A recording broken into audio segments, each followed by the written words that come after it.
محمد وعلى آله وأزواجه وذرياته وصحابه والتابعين والناصرين لدينه إلى يوم الدين. أما بعد، فقد قال في كتابه الكريم: فمن يرد الله أن يهديه يشرح صدره للإسلام، ومن يرد أن يضله يجعل صدره حرجا ضيقا كأنما يصعد في السماء، كذلك يجعل الله الرجس على الذين لا يؤمنون. وقال تعالى: أولئك الذين هدى الله فبهداه مقتده. وقال تعالى: إن الذين آمنوا وعملوا الصالحات يهديهم ربهم بإيمانهم تجري من تحتهم الأنهار في جنات النعيم، دعواهم فيها سبحانك اللهم وتحيتهم فيها سلام، وآخر دعواهم أن الحمد لله رب العالمين. وقال النبي صلى الله عليه وسلم: كل أمتي يدخلون الجنة إلا من أبى. قيل: ومن يأبى يا رسول الله؟ قال: من أطاعني دخل الجنة، ومن عصاني فقد أبى. وقال النبي صلى الله عليه وسلم وأشار بيده إلى فيه: ما خرج منه إلا الحق، أو كما جاء في الحديث. Teman-teman semua,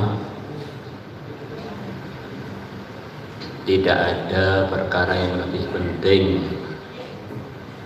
untuk selalu kita rawat, untuk selalu kita perjuangkan, untuk selalu kita sebarkan, melebihi hidayah. Kalau orang itu sudah dapat hidayah, kaya, miskin, mukanya jelek atau ganteng, itu tidaklah masalah. Karena dia ini dengan sebab hidayah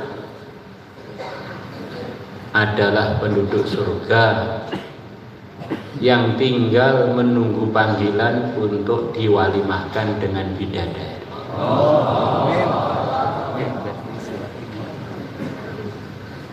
Dunia ini hanya sebentar, tinggal nunggu walimahannya aja. Coba kita ingat-ingat, seakan-akan waktu kita di SD dulu, di taman kanak-kanak dulu, baru beberapa hari. Dulu kita masih kecil, begitu kita sekarang bercermin, sekarang sudah gede, bahkan sudah berubah. Paling sebentar lagi juga meninggalkan dunia. Maka kalau kita ini disertai hidayah, dunia yang sementara ini, apapun keadaannya, hanya sebentar. Di sana telah menunggu nikmat-nikmat yang besar, yang kekal abadi, yang tidak ada putusnya.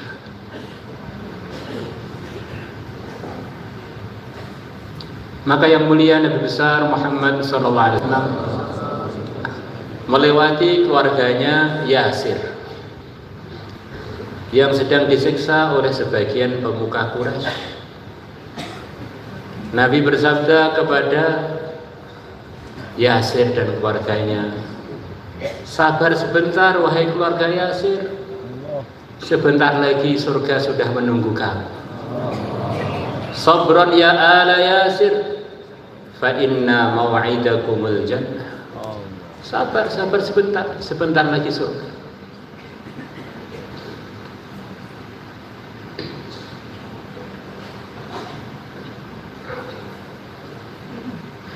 Maka kalau orang itu sudah dapat hidayah, mau hidup juga baik, sekarat juga baik, mati pun juga baik. Maka di sana ada seorang sahabat yang ditawan oleh orang-orang Quraisy, yang diputuskan dia ini sebentar lagi mau dibunuh. Sahabat Hubaib ibnu Adi. Maka Hubaib ini dengan begitu tenang menjalani masa-masa menunggu untuk dibunuh, tetap dengan senyum, makan pun dengan lahap. Bahkan Allah telah datangkan di penjara beliau itu buah-buahan langsung dari khazanah ghaibnya Allah.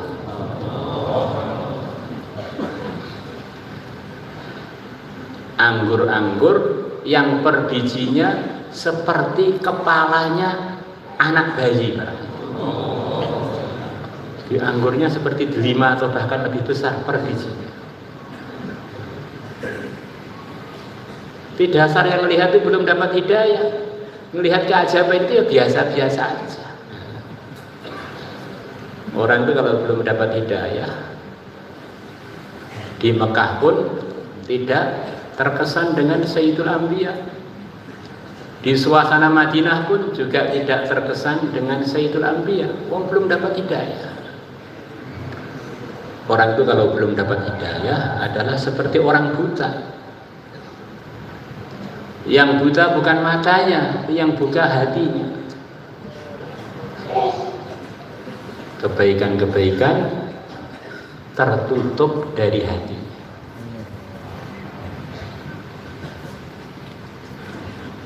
Maka Hubaib bin Adi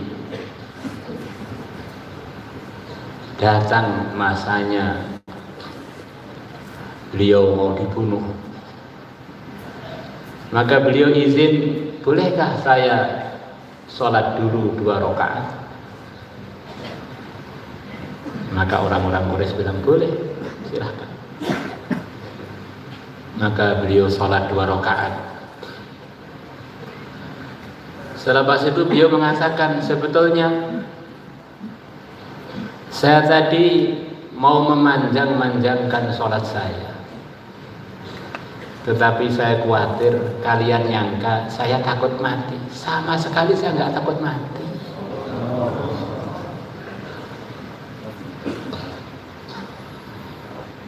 Kalau saya mati dalam keadaan Allah ridho, apapun cara matinya tidak masalah. Maka beliau melantunkan pantun yang dikenang oleh para ulama, dikenang oleh teman-temannya, dikenang oleh para ilmuwan sampai sekarang. Pantun yang begitu masyhur, yang isinya nasihat. Kalau orang itu sudah dalam ridhonya Allah, dalam hidayah, mau mati dengan cara apapun enggak masalah. Mati di rumah, di luar rumah, mati di jalan, mati di tempat yang mewah, enggak masalah. Allah sudah ridho. Falastu ubali hina uqtalu muslima. Aku tidak peduli kalau aku dibunuh dalam keadaan muslim. ala ayyi jambin kana lillahi masra'i. Mau mati pakai sisi badanku yang mana aja nggak masalah. Mau tengkurap kah, mau jungkir balik kah, mau miring kah, mau melumah kah, nggak masalah. Wa dzaka fi dzatil ilah. Itu semuanya saya niatkan untuk ridhonya Allah. Wa iyyasha, dan kalau Allah berkehendak, yubarik, Allah memberikan kebaikan, keberkahan, ala ayyi shilwin mumazza'in, atas mana-mana tubuhku yang sebentar lagi akan dicincang. Kata sebagian ulama, beliau ini doa, ya Allah, kematian saya, jasad saya sebentar lagi akan dibunuh, mungkin dicincang-cincang. Saya pengen semuanya ini dijadikan asbab hidayah. Hadirin, ada orang mau dimasukkan neraka, maka tiba-tiba pintu neraka itu nggak bisa dibuka. Maka para malaikat penjaga neraka heran, orang ini mau dimasukkan neraka kok pintu neraka nggak bisa dibuka, kenapa ya? Ternyata pintu neraka tadi terganjal dengan sekeping roti yang dulu pernah disedekahkan oleh orang tersebut, dan sedekahnya diterima oleh Allah. Satu keping roti disedekahkan kepada seseorang, diterima oleh Allah. Orang yang sedekah tadi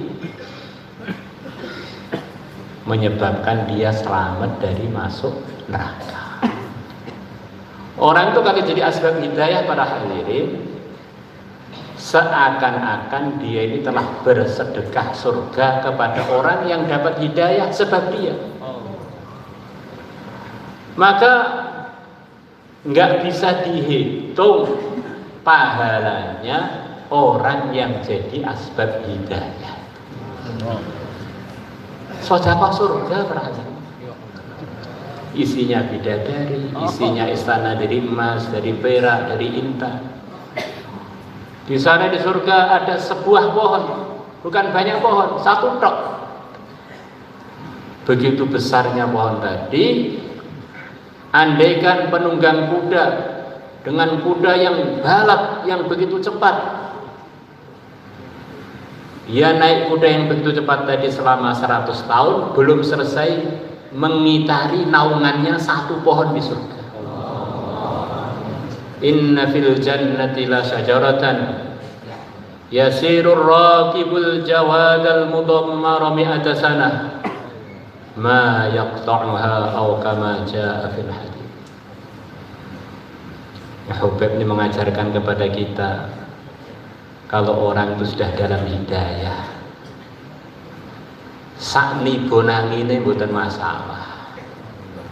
Melarat malah hisab ringan, sugih sedekah akeh, dadi pejabat gunakne jabatane kanggo ridhone Allah, dadi rakyat yo mboten masalah, malah hisabe mboten kados hisabe para pejabat.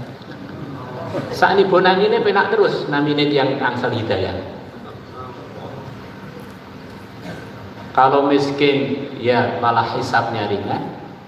Kalau sakit-sakitan dosanya rontok, derajatnya naik. Kalau kaya banyak sedekahnya. Kalau sehat banyak amalannya. Kalau sakit, kalau waktu sehatnya dia rajin ibadah terus, ditulis seakan-akan dia ini ibadah terus. Maka sejarah telah mencatat keajaiban. Kalau enggak semua ya hampir semua yang menghadiri pembunuhan Hubaib ini semuanya dapat hidayah.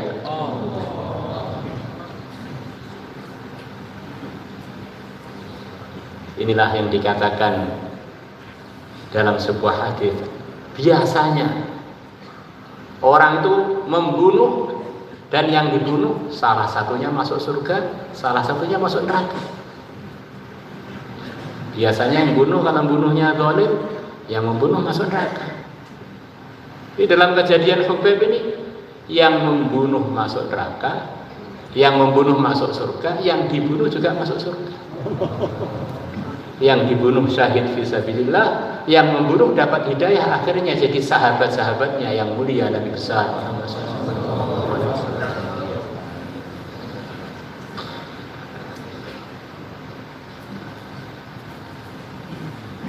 Hadirin yang dimuliakan Allah Subhanahu wa taala. Begitu pentingnya hidayah. Setiap kita sholat fardu maupun sunnah, kita membaca Fatihah yang diantara isinya minta hidayah. Ihdinas siratal mustaqim. Ya Allah, tuntunlah aku menuju jalan yang lurus. Kata para ulama, hidayah itu terbagi dua katanya. Pertama adalah ira'atut thariq. Allah tunjukkan kepada kita mana yang benar. Mungkin banyak dari kita, bahkan dari manusia yang tahu kebenaran. Bahkan iblis pun tahu kebenaran, tetapi tidak mendapatkan kebenaran. Maka hidayah yang diminta dalam surat Al-Fatihah itu adalah hidayatu taufiq. Maksudnya pengen dituntun oleh Allah, ditunjukkan mana yang benar, sekaligus dituntun untuk hidup di dalam kebenaran yang telah Allah tunjukkan itu. Maka kalau kita baca kitab-kitab tafsir, ihdinas siratal mustaqim, hidayatu taufiq. Maksudnya ditampakkan kebenaran sekaligus minta ditolong oleh Allah untuk mendapatkan kebenaran tersebut. Ihdinas siratal mustaqim. Kalau orang itu tidak ada hidayah, sebentar aja para hadirin, kemudian dia mati, matinya su'ul khatimah para hadirin. Dan su'ul khatimah ini bertingkat-tingkat. Ada yang dalam keadaan maksiat, ada yang dalam keadaan lebih buruk dari itu, yaitu dalam keadaan tidak membawa iman. Maka hidayah ini kita perlukan 24 jam. Waktu kita melek, waktu kita tidur, waktu kita marah, waktu kita senyum, waktu kita kaya, waktu kita miskin, waktu kita sumpek, waktu kita longgar, kita perlu hidayah terus berhati.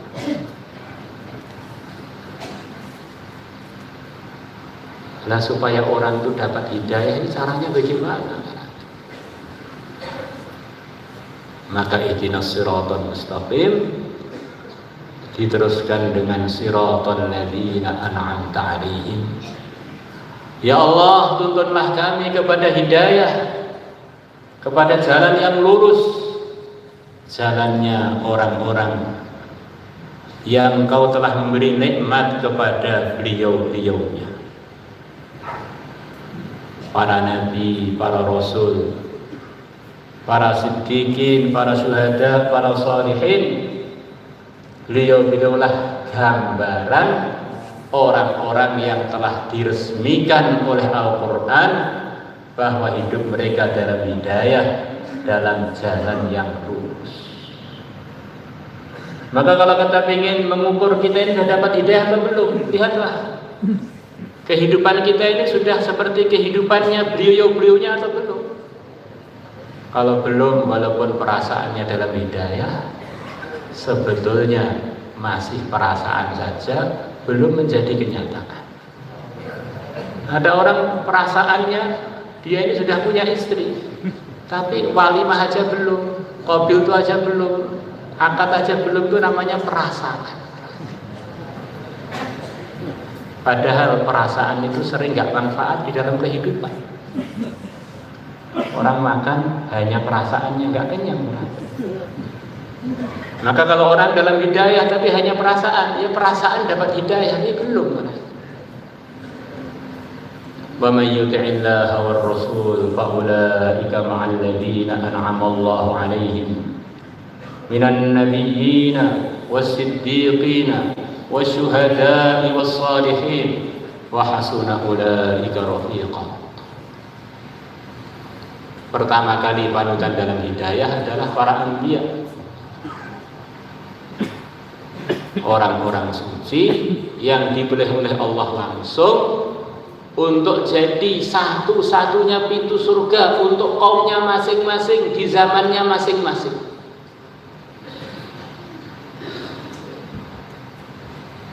Pintu surga lewatnya hanya lewat ikut para nabi, para rasul. Qabil bisa tersesat keluar dari hidayah karena dia tidak mengikuti arahan seorang nabi. Nabi yang pertama, ayah dia sendiri, kakek kita semuanya, yang mulia Nabi Adam alaihissalam. Pertama kali manusia yang keluar dari hidayah karena nggak ikut seorang nabi. Maka kita lihat diri kita, mulai ujung kaki sampai ujung rambut, yang ikut Rasulullah berarti dalam hidayah. Kalau tidak ikut berarti nggak ada jaminan hidayah.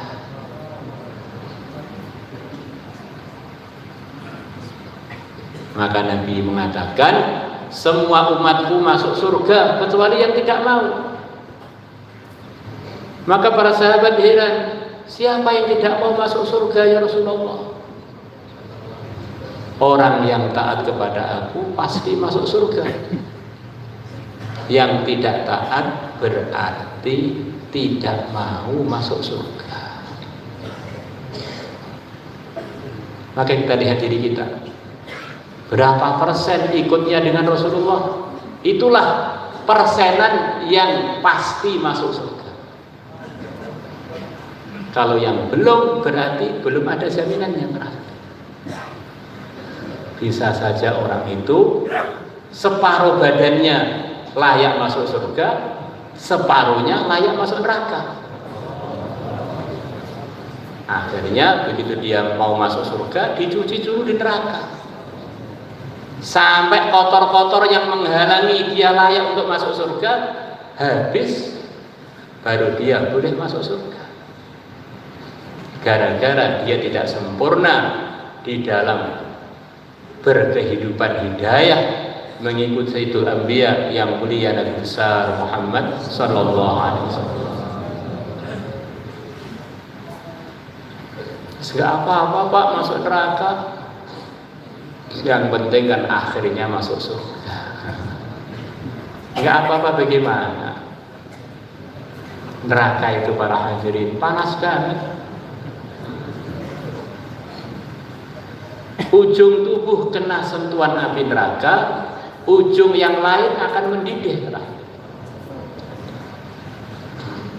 Kalau kita bakar sate para hadirin, bakar ayam, kita pegang ujungnya, kemudian ujungnya kita masukkan api, maka yang ujungnya kita pegang tidak terasa panas. Itu kalau api dunia, karena daging itu bukan penghantar panas yang baik. Tetapi kalau apinya api neraka tidak. Begitu ujungnya kesentuh, ujungnya juga akan menyala juga. Maka suatu hari Ibnu Umar radhiyallahu anhu dengan para murid beliau sedang melewati kobaran api. Beliau mengatakan, kamu mendengar enggak apa yang sedang diomongkan oleh api yang sedang kita lihat itu? Enggak tahu, wahai Abdullah. Api itu sekarang sedang doa kepada Allah. Ya Allah, jangan engkau masukkan aku ke api neraka. Di api-api dunia ini pada teriak-teriak minta kepada Allah supaya tidak dimasukkan ke neraka. Api aja tuh loh takut dengan neraka. Kalau kita nggak takut ya perlu belajar ke api. Kita ambil korek aja. Kalau nggak, coba. Kemudian kita hidupkan, kita sulutkan di ujung kuku kita, di ujung hidung kita biar agak terasa. Gimana? Sebentar. Wah, ternyata api itu nggak bisa dicoba, sakit banget kena api.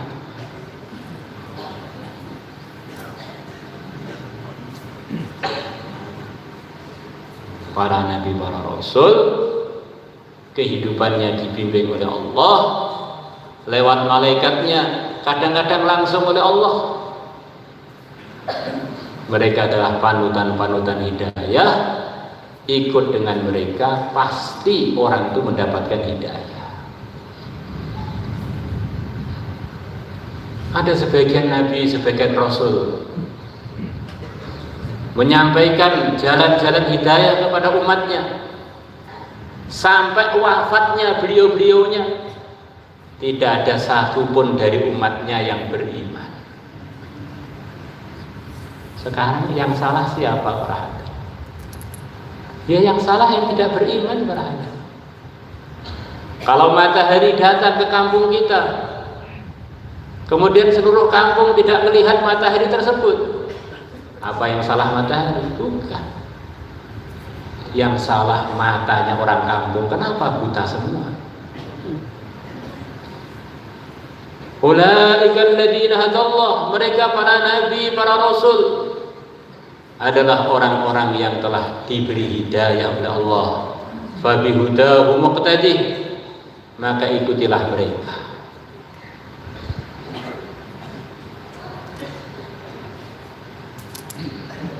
Maka kata Syekh Abdul Wahab Sya'rani kurang lebihnya, kalau kamu itu sudah dalam amalan, yang amalan ini memang sesuai dengan arahan Nabi, berarti kamu sudah sampai ke dalam ridhonya Allah.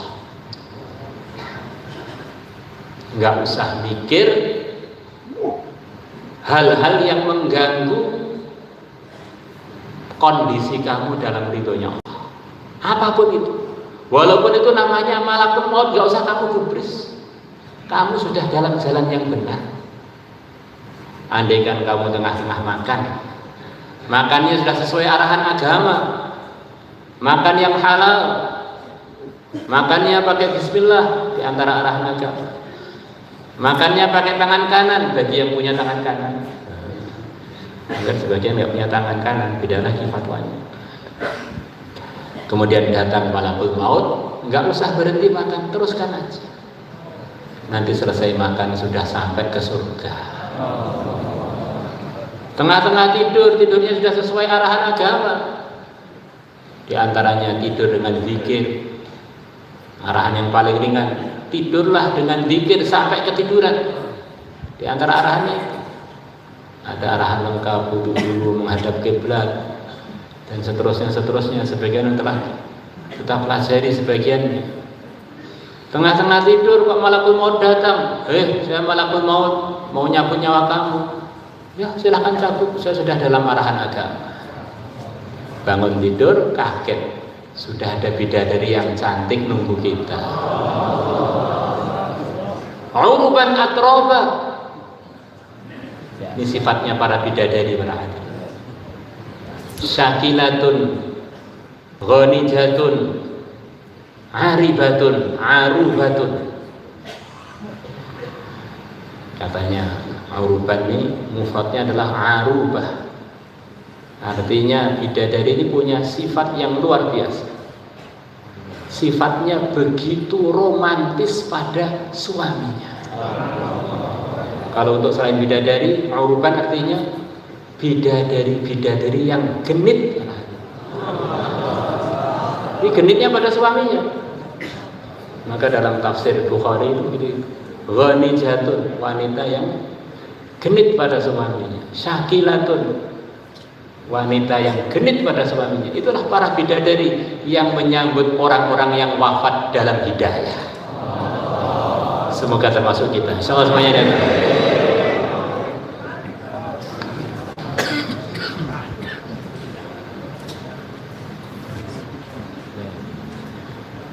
Ini yang nyifati itu yang punya bidadari. Ini normalnya laki-laki mestinya tertarik begitu. Kalau diterangkan begini kok ngantuk, jangan-jangan perlu diobatkan. Uruban atroba, mereka adalah wanita-wanita yang begitu romantis dengan suaminya, yang umurnya sepantaran. Melihat yang ini menarik, yang ini nggak kalah menarik, yang ini juga nggak kalah genitnya, masya Allah. Dari indah ke indah, dari indah ke indah. Disifati lagi dalam Al-Quran. Yang sifati Quran para hadirin, bukan saya. Wa kawaiba atraba inna lil muttaqina mafaza. Sesungguhnya orang-orang yang takwa Allah telah siapkan kesuksesan untuk mereka, telah beri kesuksesan mereka kepada mereka. Wa kawaiba atraba, dan Allah telah siapkan untuk mereka bidadari-bidadari yang montok susunya. Enggak percaya, lihat diterjemah Quran. Ini yang bayar biar gak ngantuk ini. Ini untuk orang-orang yang dapat hidayah.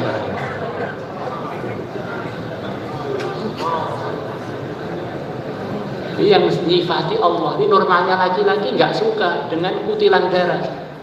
Uru tinggi selanci, dada rata nggak suka. La ilaha illallah.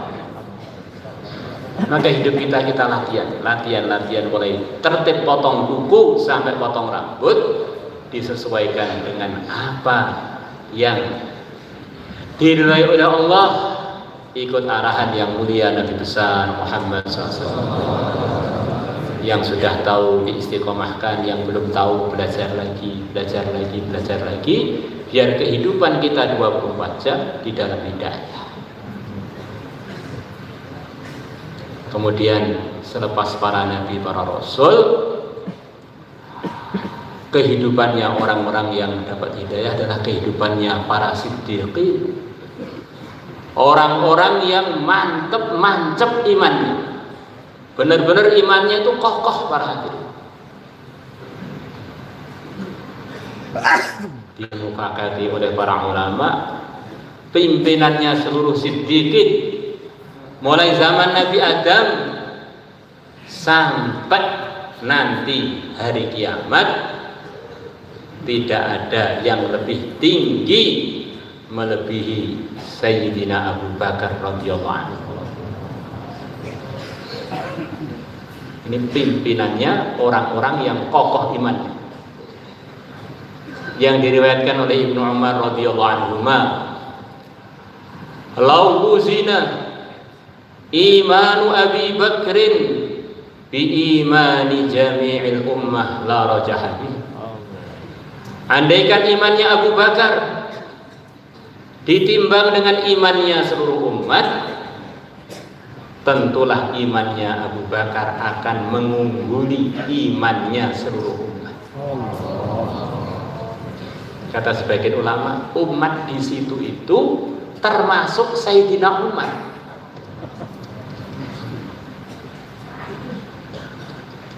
Sayyidina Umar, ada yang nanya, "Umar, engkau itu dengan Abu Bakar mulia mana, tinggi mana derajat?" Maka orang tadi ditegur oleh Sayyidina Umar, "Kamu itu omong apa? Saya ini pengen seluruh amalan saya dikumpulkan jadi satu, kemudian mau tak tuker dengan amalannya Abu Bakar sesaat ketika beliau di Gua Thaur bersama yang mulia Nabi besar Muhammad SAW. Kalau Allah mau terima, saya sudah sumpun mau tak tuker itu tok." Karena waktu itu kok Allah berfirman di dalam firman-Nya, "Idz qala li sahibihi la tahzan innallaha ma'ana."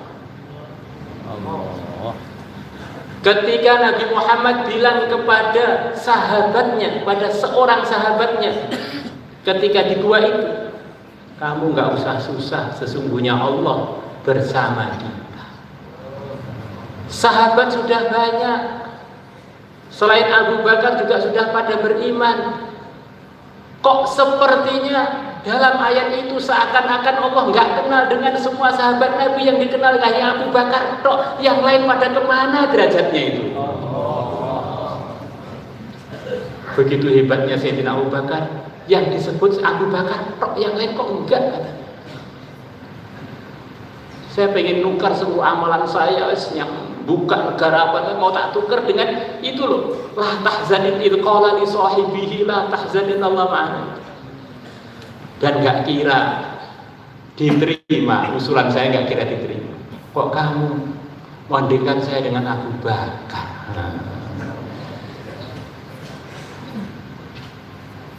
Hadirin yang dimuliakan Allah Subhanahu wa taala, suatu hari dalam hadis riwayat Tirmidzi, yang mulia Nabi besar Muhammad sallallahu alaihi wasallam bersabda kurang lebihnya bahwa pintu-pintu surga itu begitu banyak.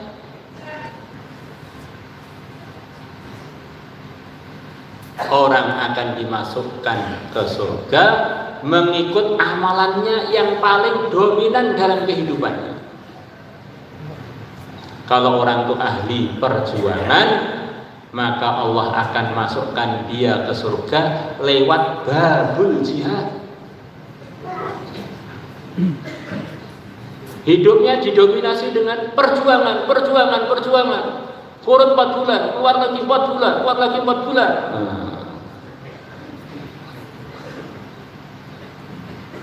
Kalau orang itu hidupnya didominasi dengan sedekah, maka Allah akan masukkan dia dari pintu bagus sedekah yang ada di surga sana. Sedekah lagi, korban harta lagi. Nanti orang yang seperti begini ini akan dimasukkan oleh Allah dari pintu sedekah yang ada di surga sana. Orang yang kehidupannya didominasi amalannya dengan puasa, nanti Allah akan masukkan dia ke pintu surga yang pintunya namanya pintu babus som, pintu puasa. Di sini riwayatnya bukan babur royan, pintu puasa. Royan itu biasanya untuk fadilahnya Ramadan. Ini puasa secara umum. Kalau orang itu ahli zikir, sebentar wiridan, maka orang ini akan dimasukkan oleh Allah dari pintu zikir yang ada di surga sana. Ada orang hari-hari yang mendominasi amalannya sedekah. Kok sedekah? Salat. Selepas salat fardu, salat sunnah lagi terus begitu. Maka Allah akan masukkan orang ini di surga lewat pintu salat. Kurang lebihnya begitu itu. Maka pintu surga jangan kita aku sendiri para hadirin, pintunya banyak. Kalau orang ahli wirid ini belum mau tak taskil, berarti nggak masuk surga loh. Yang melihat surga itu Rasulullah, bukan kita para hadirin. Maka Sayyidina Abu Bakar mengatakan, ya Rasulullah sallallahu alaihi wasallam, kalau orang telah dimasukkan oleh Allah dari salah satu pintu surga yang engkau sebutkan tadi, dia sudah masuk surga, enggak masalah, sudah sukses dia. Pertanyaan saya, adakah orang yang semua pintu surga pengen dia masuk? Kata sebagian ulama, maksudnya Sayyidina Abu Bakar, apakah ada orang itu dalam segala amalan itu dia ini soft awal, akhirnya semua pintu surga boleh dia masuki, dan dia dipanggil oleh pintu-pintu tersebut karena semuanya pengen dia masuki? Ada kamu di antaranya. Kadang-kadang kita ini merasa iman kita ini sudah naik para hadirin. Kita syukurilah ketimbang perasaannya yang lain-lain, iman naik lumayan. Tetapi harus ada pembuktian. Kalau orang itu imannya memang menguat para hadirin, amalannya menguat. Tidak ada orang yang imannya melebihi para anbiya, maka tidak ada orang yang lebih sempurna amalannya melebihi para anbiya. Tidak ada di kalangan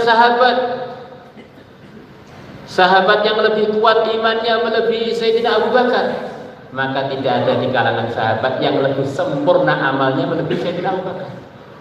Ya ahli puasa, ya ahli perjuangan, ya ahli wirid, ya ahli sedekah, ya ahli sholat. dan seterusnya Pak. Itulah Abu Bakar yang nama aslinya adalah Abdullah, nama bapaknya namanya Utsman, Abdullah ibn Utsman, yang dipanggil dengan nama Abu Bakar. Dipanggil Abu Bakar kata sebagian ulama karena beliau ini belum ada yang memenangkan beliau dalam seluruh mengawali kebaikan. Ya Abu Bakar bapak pengawal, bapak yang selalu pertama dalam urusan kebaikan. Itu diantara sebabnya beliau dipanggil Abu Bakar. Dia nggak punya putra ataupun putri yang namanya Bakar. Kenapa dipanggil Abu Bakar? Urusan iman paling awal, urusan sedekah paling awal, urusan perang paling awal. Beliau memutuskan ini ada gejolak-gejolak selepas wafatnya Nabi. Mari kita tertibkan. Sayyidina Umar usul nanti aja, nunggu aman, nunggu itu. Sayyidina Umar yang terkenal begitu jagoan oleh Sayyidina Abu Bakar dipegang, kerah bajunya ditarik. Kamu dulu waktu jahiliyah pemberani, sekarang pengecut kamu. Masya Allah. Sayyidina Umar dimarahi oleh Sayyidina Abu Bakar. Masya Allah. Orang-orang pada usul selepas Nabi wafat, khalifahnya Umar aja. Maka Sayyidina Umar dalam riwayat Bukhari bilang, ngomong apa kalian? Saya suruh ngamiri Abu Bakar. Saya lebih baik dibunuh tanpa dosa ketimbang ngamiri jamaah yang di dalamnya ada Abu Bakar. Saking sungkannya Sayyidina Umar dan Abu Bakar begitu dalam riwayat Bukhari. Saya lebih baik dibunuh tanpa dosa ketimbang ngamiri jamaah yang di dalamnya ada Abu Bakar. Sungkannya Sayyidina Umar dengan Abu Bakar begitu. Masya Allah.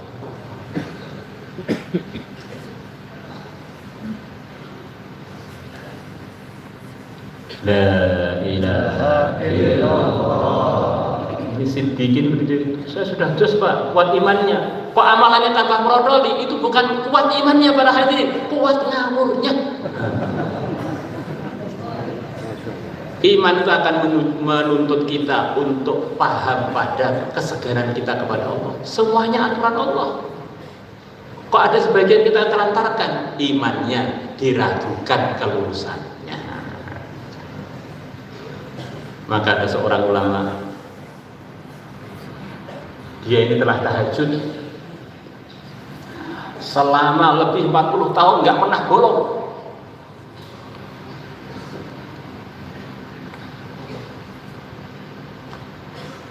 Maka malam itu beliau kedengaran nangis sepanjang-panjang malam. Maka yang kenal dengan beliau heran, kenapa kok nangis gak karuan, kenapa? Saya ini telah tertipu dengan diri saya selama 40 tahun.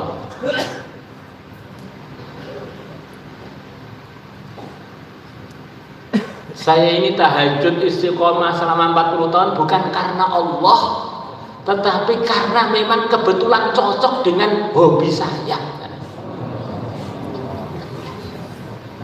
Lah kok bisa saya, kenapa, ada apa sih, ada apa? Tadi saya mau berangkat tahajud, waktunya sudah pas untuk tahajud. Tiba-tiba ibu saya manggil saya disuruh suatu hal yang kalau saya mengikuti perintah ibu saya mesti tahajud saya bolong. Nggak bisa dikumpulkan antara perintah ibu dan tahajud malam itu. Lah kok saya tadi mau milih tahajud, padahal tahajud itu sunnah, sementara ikut perintah ibu adalah kewajiban. Ternyata saya ini lebih mendahulukan yang sunnah melebihi yang wajib. Ini berarti saya ini telah keblinger selama 40 tahun saya. Nangis semalam suntuk, saya ini telah kena nafsu, tahajudnya nafsu, saya tahajudnya nafsu. Bagaimana meraih? Orang-orang dulu itu begitu itu. Suudzonnya pada dirinya. Kalau kita kadang-kadang kebalik, diri kita sudah wali, orang lain salah semua. Repot. Wali murid aja belum tentu. Waliullah masih daftar udah para hadirin yang dimuliakan Allah Subhanahu wa taala. pimpinan-pimpinan hidayah selepas para siddiqin adalah para syuhada, pejuang-pejuang agama yang mana mereka begitu sungguh-sungguh dalam perjuangan sampai akhirnya wafat pun dalam kondisi berjuang. Hadirin yang dimuliakan Allah, coba kita lihat kampung kita, daerah kita, masjid kita, kebaikan-kebaikan yang di negeri kita atau di luar negeri kita. Itu asbabnya kalau ditelusuri, kenapa masjid saya ini bisa terbangun? Terus ada program-program kebaikan, nanti ujung-ujungnya akan ada penemuan yang sama, karena ada yang memperjuangkan. Jadi dibalik semua kebaikan itu para hadirin karena ada yang memperjuangkan. Maka di antara orang yang paling banyak pahalanya nanti di akhirat adalah para syuhada, para pejuang-pejuang agama, karena bisa dikatakan semua kebaikan itu dibaliknya ada perjuangannya para hadirin. Orang itu kalau hidupnya nggak ada perjuangannya, hidupnya ini ditulis sejarahnya itu satu baris sudah terlalu panjang para hadirin. Lahir, gede, mampus, itu saja. Tapi kalau orang itu ada perjuangannya, walaupun dia memperjuangkan satu ayat saja, walaupun dia memperjuangkan beberapa kalimat saja, dia sampaikan ke rumah-rumah, dia sampaikan ke kampung-kampung, dia sampaikan ke negeri-negeri. Dengan sebab perjuangan, modal yang hanya sedikit, produk yang hanya itu saja yang kita punya, kita bisa punya pahala yang gak kehitung pada hari. Itu salah-salah yang keliling seluruh dunia itu pada hadirin. Kadang-kadang produknya satu aja diulang lagi dari satu, dia bisa jadi miliuner pada hadirin. Gara-gara keliling memperjuangkan dagangan. Maka orang itu kalau memperjuangkan agama, apalagi kalau ilmunya tambah banyak, akhirnya bahan untuk diperdagangkan untuk akhiratnya tambah banyak. Itu nanti ceritanya dan tulisan catatan amal kebaikannya itu nggak putus-putus. Dia telah membentuk generasi lagi, membentuk orang yang dapat hidayah lagi, bentuk lagi. Di akhirat sana dia senyum karena dapat kiriman pahala yang nggak habis-habis. Maka itulah diantara yang kita maksud di dalam majelis kita ini, bagaimana semuanya jadi pejuang-pejuang agama. Biar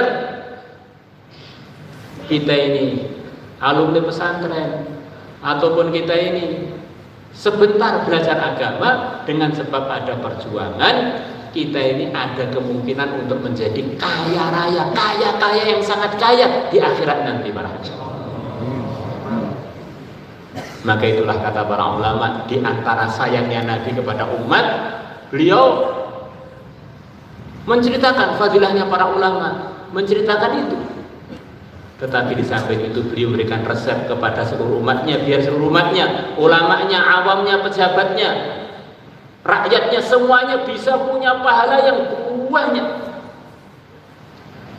Dengan sabda beliau, balighu anni walau ayah. Ini sayang beliau kepada umat, semua umatnya diberi kesempatan untuk dapat pahala sebanyak-banyaknya.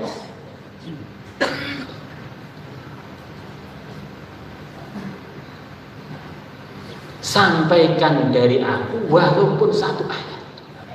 Kita punya bahan satu ayat untuk kita sampaikan lagi, kita akan bisa jadi miliuner nanti di akhirat. Apalagi kalau bahannya tambah banyak. Maka tidak ada kata-kata putus asa, putus semangat. Semuanya layak untuk mendapatkan pahala yang sangat banyak di surga. Yang layak orang itu khawatir adalah orang malas untuk berjuang.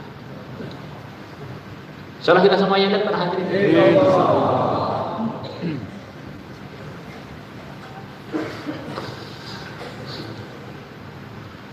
Maka itulah diantara rahasianya kenapa para sahabat walaupun sekecil-kecilnya sahabat, derajatnya tidak bisa dicapai oleh orang selepasnya sampai hari kiamat. Karena semua kebaikan yang sampai kepada umat ini jalannya adalah para sahabat, yang memperjuangkannya adalah para sahabat. Begitu umat selepasnya banyak pahalanya, sahabat dapat kiriman yang sama banyaknya. Sementara sahabat sendiri sudah punya amalan pribadi. Akhirnya tidak mungkinlah orang selepas sahabat bisa kok menyusul. Ya jauh. Tambah dia meningkat, sahabatnya juga tambah meningkat. Bahkan Nabi menasihati sahabat-sahabat baru supaya hormat dengan sahabat-sahabat lama. Beliau mengatakan, andaikan kalian sahabat-sahabat baru menginfakkan seperti gunung Uhud berupa emas, maka pahalanya tidak akan sampai kepada pahalanya sahabat-sahabat yang lama yang hanya infak, yang hanya korban 1 mud saja. 1 mud itu sangat sedikit para hadirin. 1 mud kurang lebih 600 gram. 600 gramnya sahabat senior tidak bisa disusul oleh infaknya sahabat junior 1 gunung Uhud berupa emas. Dan mudnya yang jadi bandingannya tadi tidak berupa emas, ya apa begitu?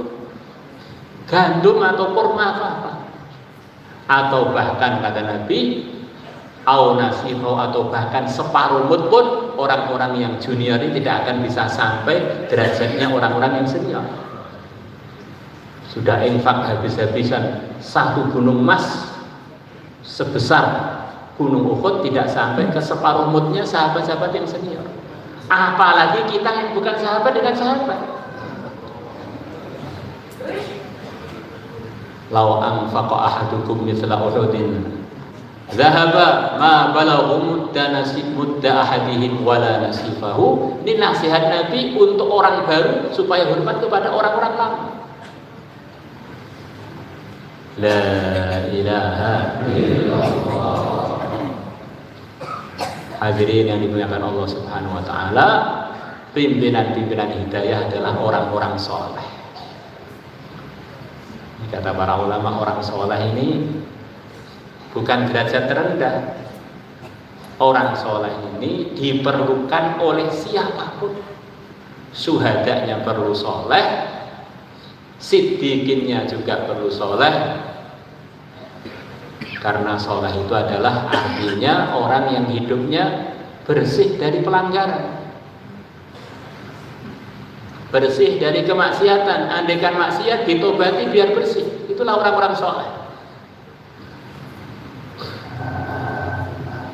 Itulah yang dijadikan oleh Allah. Allah akan menolong orang-orang soleh. Wa huwa yatawallas sholihin. Itulah yang diminta oleh para nabi, para rasul. Ya Allah, alhiqni bis sholihin, susulkanlah aku dengan orang-orang soleh. Itulah yang diminta oleh Nabi Ibrahim ketika beliau minta kepada Allah supaya diberi keturunan. Ya Allah, berikanlah kepada aku keturunan yang dari grupnya, yang dari bagiannya orang-orang soleh, termasuk orang-orang soleh. Rabbi habli minas sholihin. Itulah akhir kalimat yang disabdakan oleh Sayyidul Anbiya yang mulia Nabi besar Muhammad sallallahu alaihi wasallam. Ya Allah, saya minta dikumpulkan dengan teman-teman yang tertinggi, teman-teman yang soleh, para nabi, para rasul. Allahumma rafiqal a'la. Kata para ulama, pelanggaran itu adalah kecelakaan para hadirin. Maka karena pelanggaran itu kecelakaan, tidak boleh dicoba. Namanya kecelakaan itu ya macam-macam akibatnya. Ada yang luka ringan, ada yang luka berat, ada yang sampai mati. Juga kemaksiatan itu para hadirin akibatnya macam-macam. Ada yang hati gelap, hati sangat gelap. Ada yang sampai iman itu lepas. Maka kemaksiatan nggak perlu dicoba. Kita punya teman kepleset daun pisang, tidak apa-apa, leset-leset dikit. Saya sepertinya lebih kuat melebihi dia. Saya mau mencoba kepleset dengan daun pisang. Ternyata lepas kita coba, untuk kita bukan kita lecet para hadirin, kepala kita copot.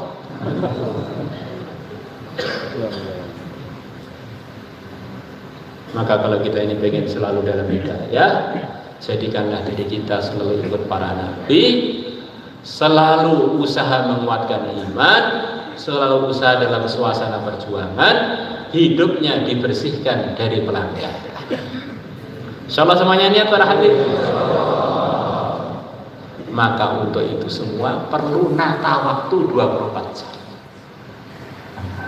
Al-Imam Ghazali rahimahullah beliau mengatakan kurang lebihnya semua teori kebaikan, teori ketakwaan itu sulit terwujud dalam kehidupan sebelum orang itu memastikan program dia 24 jam benar-benar pasti semuanya di dalam mengamalkan perintah, menjauhi larangan. Mulai bangun tidur dan tidur lagi, kita pastikan programnya semuanya diridhoi Allah. Maka kita lihat teman-teman yang bisa ikut program, gak usah lama-lama, 3 hari saja dengan sesuai arahan agama. Mudzakarah iman yakin, yang fardu dikerjakan, yang sunnah dimaksimalkan, adab-adab dikerjakan. Masya Allah, berapa banyak langsung berubah hidupnya dengan perubahan yang begitu luar biasa. Ini hebatnya di mana toh? Karena dia 24 jam di dalam ridhonya Allah. Akhirnya pagi dapat nur hidayah, siang dapat nur hidayah, malam dapat nur hidayah, waktu molor pun dapat nur hidayah. Masya Allah. Waktu makan dapat nur hidayah, minum dapat nur hidayah, masuk toilet dapat nur hidayah.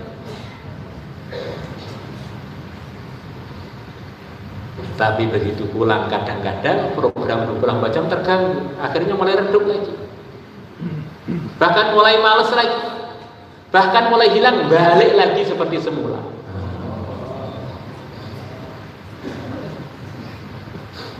Maka di dalam tertib yang diarahkan oleh para masyayikh kita, tertib kita ini kurang lebihnya terbagi 2, mahqami dan intiqali, yang di dalamnya adalah program 24 jam, baik pun mahqaminya maupun intiqalinya. Kalau kita ikuti dengan sungguh-sungguh, harapannya penyemangatan tadi mengenai ketakwaan bisa wujud dalam kehidupan kita, kehidupan keluarga kita, kehidupan umat yang kita ajak untuk ikut program bersama kita. Harapannya para hadirin, kapanpun wafat dalam ridhonya Allah. Kalau orang sudah 24 jam dalam ridhonya Allah, para hadirin, wafat pagi baik, siang baik, malam baik, waktu tidur pun wafat baik.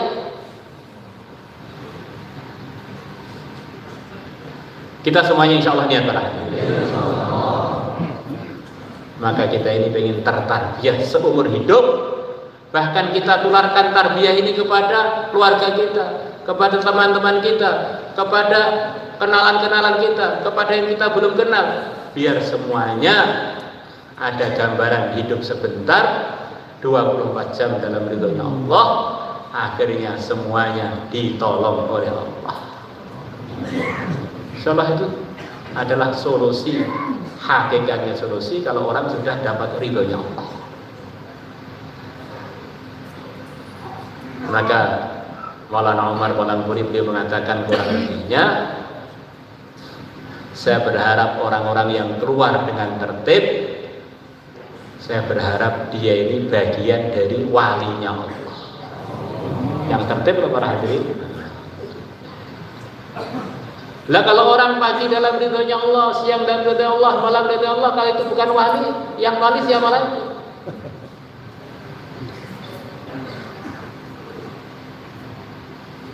Maka musyawarah itu penting para hadirin. Di antara yang terpenting di dalam yang kita musyawarahkan, bagaimana kita sepakatan dengan teman-teman kita, dengan keluarga kita musyawarah di rumah, ketika di mahallah musyawarah di mahallah, ketika di masjid musyawarah di masjid. Program kita yang kita kerjakan bagaimana 24 jam dalam ridhonya Allah. Akhirnya tambah banyak musyawarah, tambah banyak gambaran orang-orang yang ditolong Allah, kampung-kampung yang ditolong oleh Allah, perjalanan-perjalanan yang ditolong oleh Allah, tempatan-tempatan yang ditolong oleh Allah. Akhirnya di mana-mana ada orang-orang yang makbul indallah. Akhirnya ada permasalahan pribadi, keluarga dan umat, mereka berdoa, selesai semuanya. Ada berita gembira dari sebagian ulama. Kadang-kadang orang itu berpikir nusratullah itu akan datang kalau semua umat sudah takwa kepada Allah. Kalau begitu itu ya kelamaan lah. Dalam sejarah nggak perlu begitu itu. Kalau ada orang-orang yang makbul di kalangan umat, maka orang-orang yang makbul itu akan disaingi oleh Allah untuk bisa mendatangkan rahmat kepada teman-temannya yang belum terlalu makbul. Maka Nabi bersabda, nanti akan datang satu masa yang tinggal sahabat-sahabatku saja. Maka ada pasukan-pasukan perjuangan berangkat.